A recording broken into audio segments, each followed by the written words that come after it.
Hello friends! Today I prepared a very special video for you where we will break down all the game mechanics of champions, runes, monsters and interaction of everything mentioned above.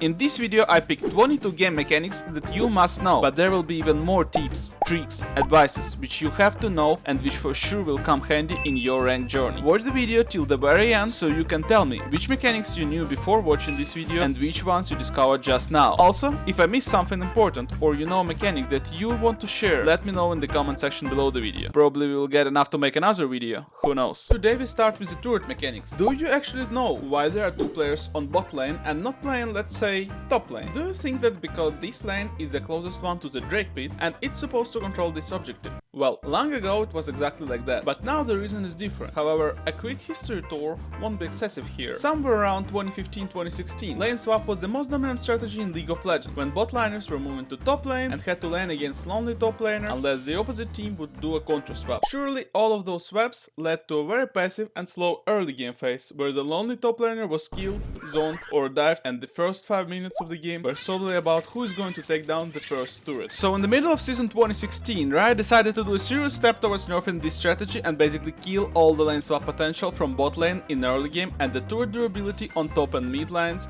were adjusted. This change made turrets receive 50% less damage during the first 5 minutes of the game. This would ensure that the team who forces lane swap from bot lane will lose the first turret on bot, as this turret durability wasn't changed, which obviously you didn't want to do. Each turret has its own item set with their own effects. For instance, Ownbreaker that increases the turret damage by 40% each time it hits an enemy champion, stacking up the damage all the way to 120%. Another example is Reinforced Armor that reduces the incoming damage by 66% when there are no minions or herald nearby, which protects the turret from backdoor. Backdoor is an attempt to push the turret when there are no minions near the turret. That's why it's essential to manage the waves in late game and push them back in time. Now let's talk about the turret platings. Whenever the turret plating is destroyed, the turret gets a 20 seconds durability steroid that increases its armor and magic resistance depending on the number of alive enemy champions within 850 range of the center of the turret. So the more champions stay next to the turret, the more durable it will become once plating is destroyed. To be accurate, it's about 40 armor and magic resistance for each enemy champion nearby. So if you destroyed 4 platings in one run, the resists of the turret will be capped at 720 each. Therefore, it will be extremely challenging to finish such a turret. That's why Herald is usually used to execute the turret when there are only 2 platings left, as they are the most durable. So the roadmap is next. We get 3 platings down, spawn Herald, and it finish the turret for us. While it's safe to say that if we wouldn't spawn Herald for it, would take us a couple of years to finish the turret.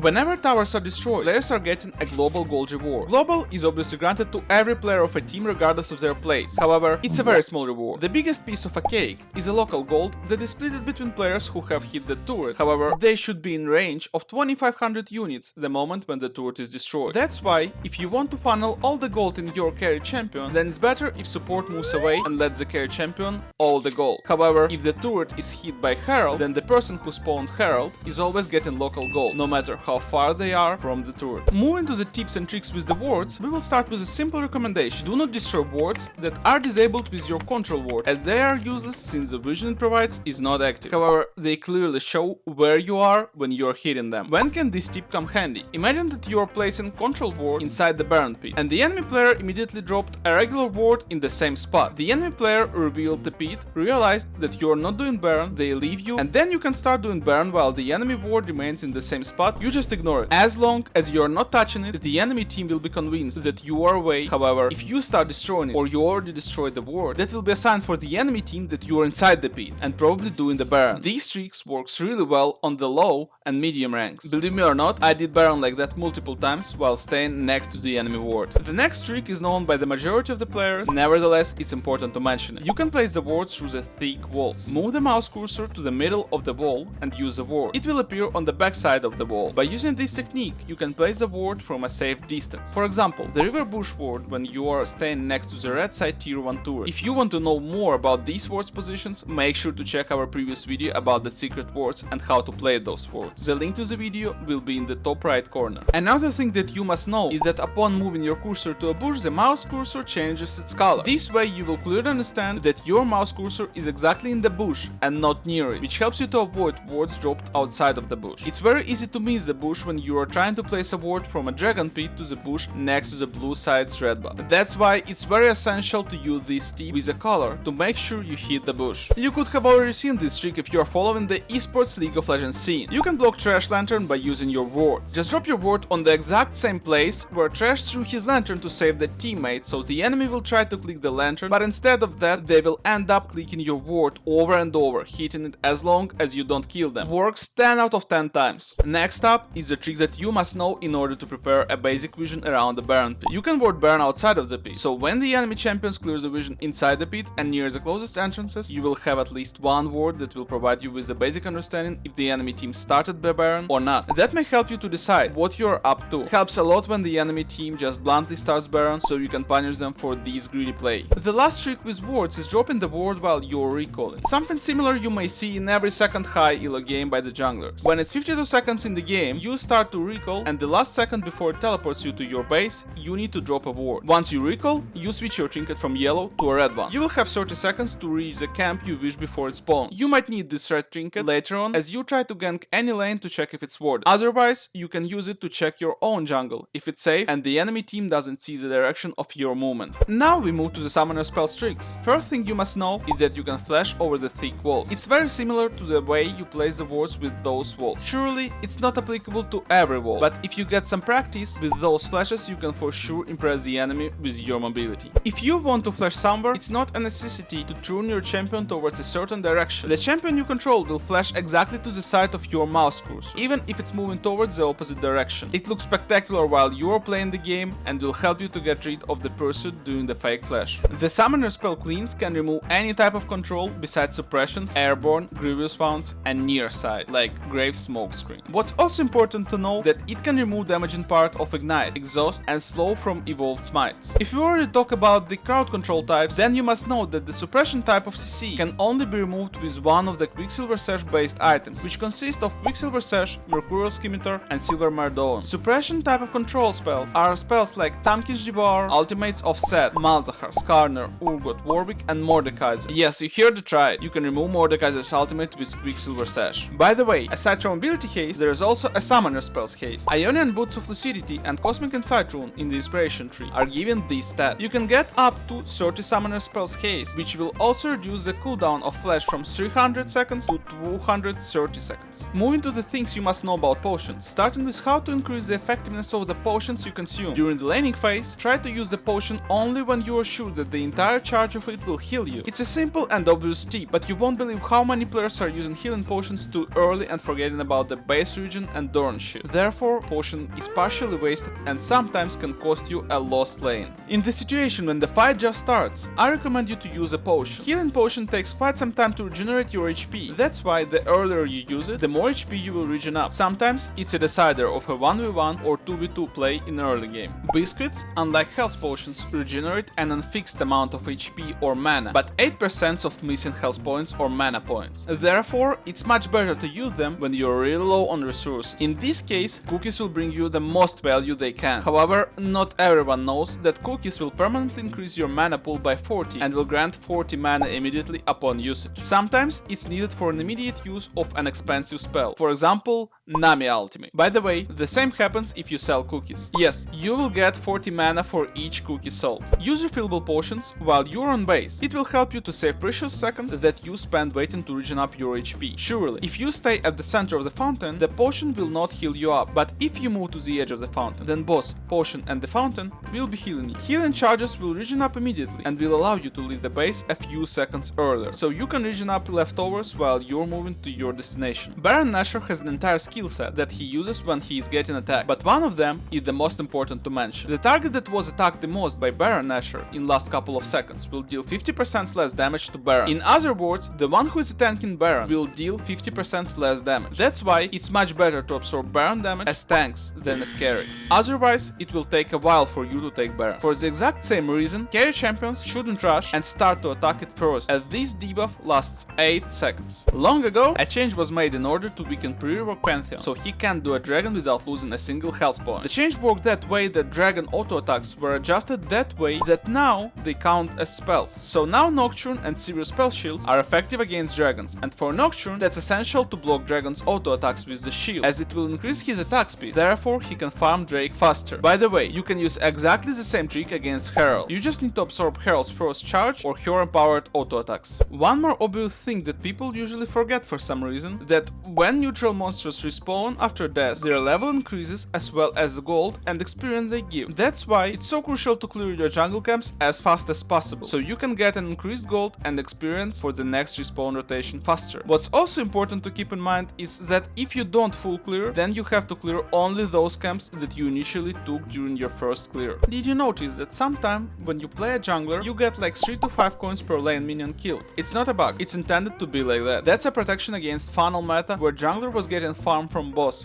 mid lane and jungle, while mid is played by support champion. This was very popular back in season 2021, if I'm not mistaken. So you can get a little farm from your lanes, but not too much. This limitation works only before 14 minutes in the game. That's a wrap for today. Tell me in the comment section below if it wasn't too boring for you. If the video was useful and you learned something, make sure to smash this like button. Make sure to join our Discord server so we can discuss League together and become better simultaneously. Once again, thank you for watching till the very end, and to those who watched till now, I personally wish best of luck on the fields of justice in solo queue. See you in the next video.